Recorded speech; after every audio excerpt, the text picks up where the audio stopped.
Very happy to have Carlos Leitão, former Quebec Finance Minister, on the line with so much to discuss. Mr. Leitão, first of all, thanks so much for coming on. Appreciate it. My pleasure, Darren. How are you? I'm doing pretty good. My bigger question is, how are you? I'm fine. Are you? Thank you for asking. I'm fine. Yes. So you're go ahead. No, I'm getting now. Ready to go to the House of Commons. It's a new challenge. An interesting new challenge for me. So it's going to start pretty soon next week. Well, interesting is a good word. I will tell people, by the way, you're now the Liberal MP, of course, for the riding of Marc-Aurèle-Fortin. But the bigger story, and I'm sure you've been, if you haven't been talking about it, I'm sure you've heard a lot about it, the fact that once you were approached by Mark Carney to run for the Liberals, and, you may have thought at that point, and can I ask you if you did you think you were done in politics before this?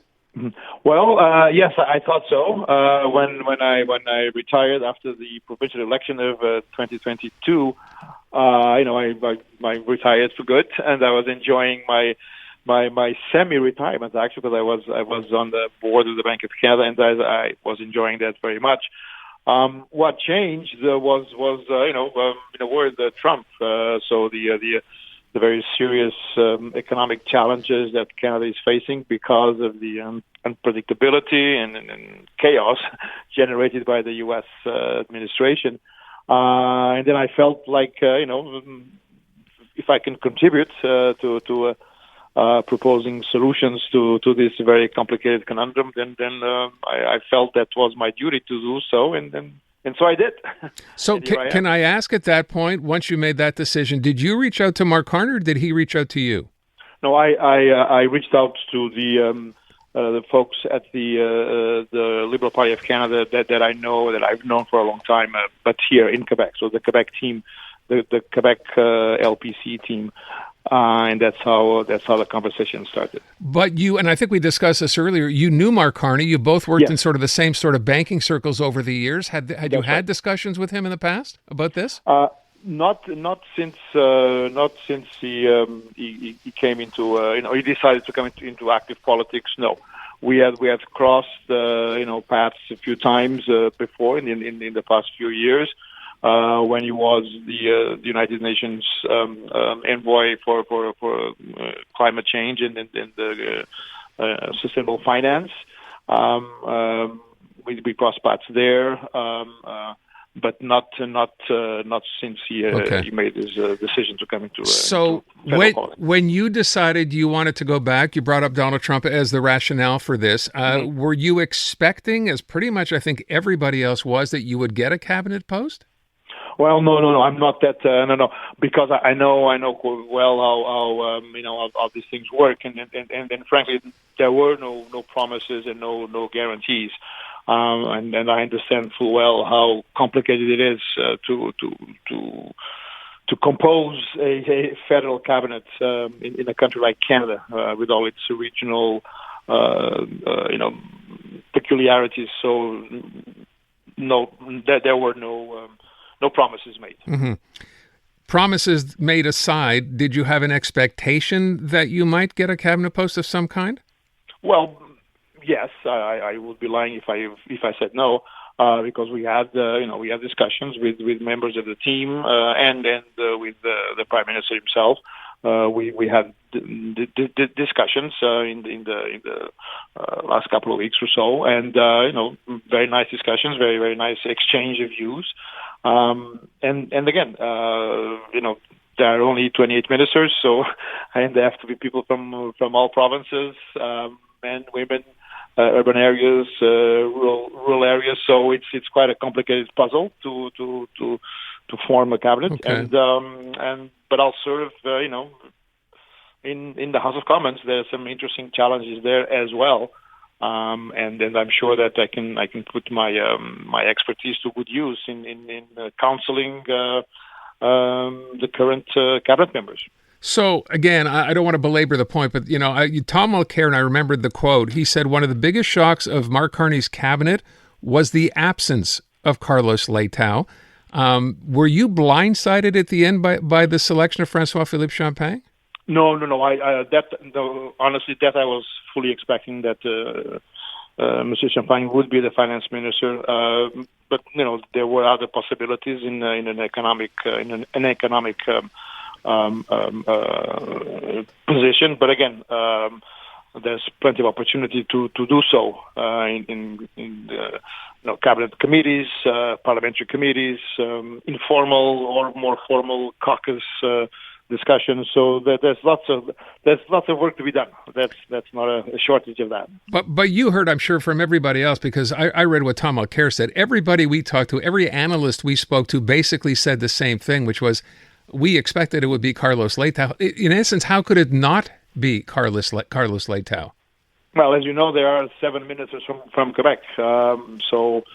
And there can be only 7, and there are 42, 43 MPs from Quebec. So that's the way it goes. But again, there's plenty of work to be done, and there's plenty of room for me to contribute to the discussions and to propose solutions. Did you discuss with the Prime Minister after the fact, after he announced his cabinet? Did you discuss the appointment of François-Philippe Champagne? No, I haven't had a chance to do that. We'll have our first full caucus meeting this Sunday. I suspect we'll be talking about many other things. But no, we haven't had any direct conversations. Do you see yourself involved in the financial portfolio, if you will, though, once cabinet resumes, once you're in the House of Parliament?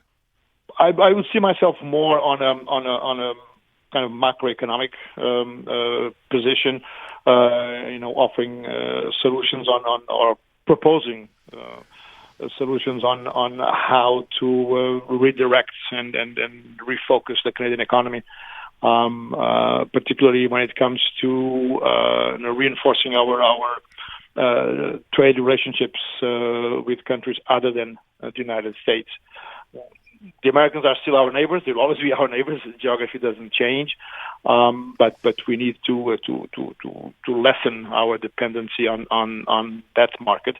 So we have to build new coalitions, and then we have to build improve relations with other countries in Europe, in Asia, in South America.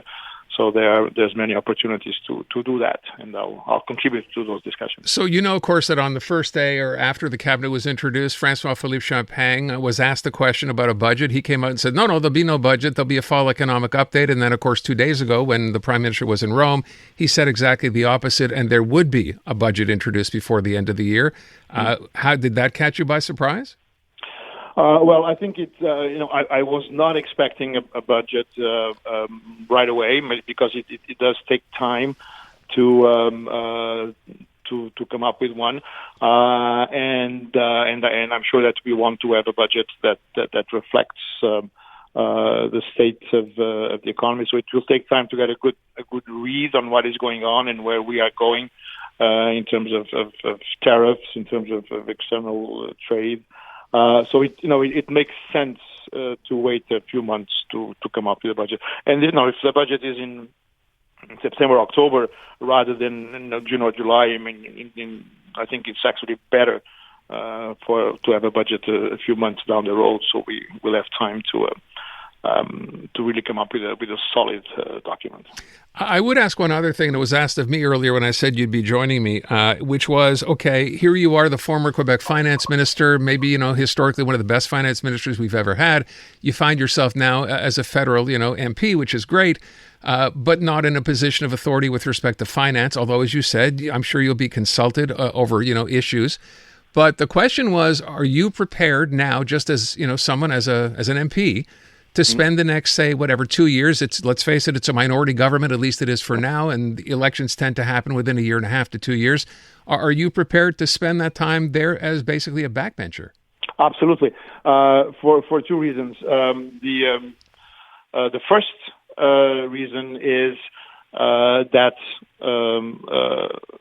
when one is elected for Parliament, either federally or provincially, one does that to represent the citizens of the riding in Ottawa or in Quebec City, and then be their voice in the Parliament. So I have a duty to the folks that elected me, and for the same reason that, for example, back in 2018, when the Quebec Liberals lost the election.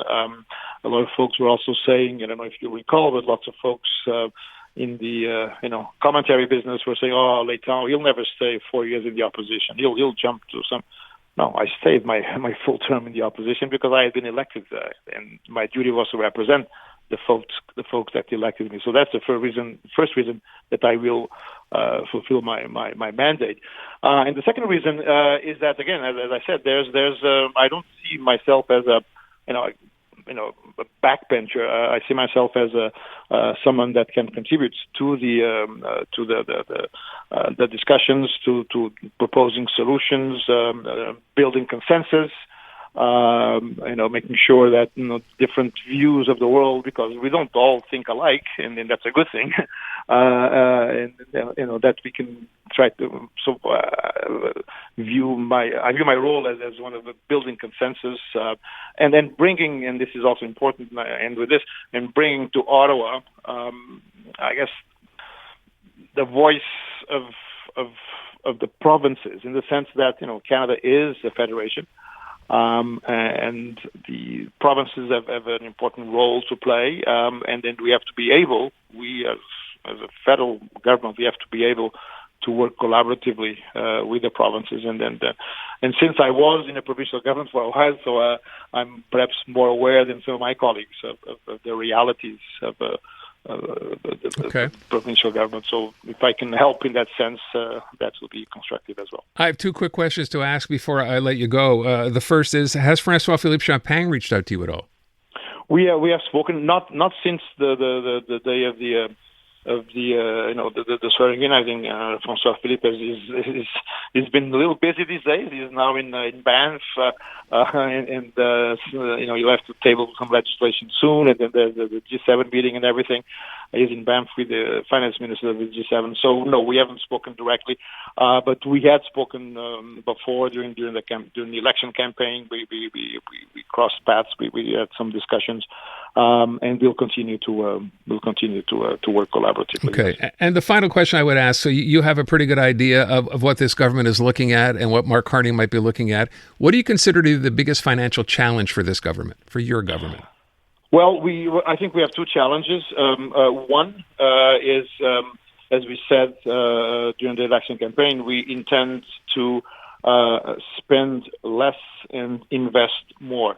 Now, you'll tell me that this is just a campaign slogan, but it does summarize well what we intend to do, and it summarizes well the challenges ahead. So spend less in terms of day-to-day operating budgets, and that it's not that simple. I think we need to bring that current spending under control, and that is a challenge. And then the other side of the coin, invest more. So we have committed to investing more in national defense, infrastructure. And so to do that within an overall fiscal framework that is sustainable in the long term, that too is a challenge. So those are the two big challenges ahead. Financially. First of all, again, I want to thank you for taking the time. I wish you all the best, and I know all the people in Quebec who respect you for the work you did here, of course, as finance minister, wish you the best as well. And in the event that François-Philippe Champagne decides to take a gap year and sail around the world on his own, you'll take that job, right? Yeah, and always feel free to call. I'm never shy to come onto your show. Always appreciate that. Always have. Thanks so much. Thanks. Carlos Leitão, there you go. Answering pretty much all the questions, right? Again, there you go. Says he's going to stick it out. He will be there, though not as finance minister yet.